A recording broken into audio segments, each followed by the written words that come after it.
நாளை நடைபெறும் முழு அடைப்பு போராட்டத்தில் பங்கேற்பதற்காக டெல்லியில் நடைபெறும் விவசாயிகள் போராட்டம் தற்காலிகமாக நிறுத்தி வைக்கப்பட்டதை வரவேற்பதாக விடுதலை சிறுத்தைகள் கட்சித் தலைவர் தெரிவித்துள்ளார்.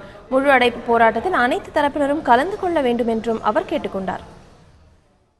நாளை நடைபெறவிருக்கிற முழு அடைப்பு போராட்டத்தில் பங்கேற்க வேண்டும் என்பதற்காக அந்த போராட்டத்தை தற்காலிகமாக நிறுத்தி வைக்க வேண்டும் என்று கேட்டுக்கொண்டதற்கிணங்க இன்றும் நாளையும் திரு ஐயாக்கன் அவர்கள் போராட்டத்தை தற்காலிகமாக நிறுத்தி வைத்துவிட்டு இந்த முழு அடைப்பு போராட்டத்தில் பங்கேற்பதாக அறிவித்திருக்கிறார்.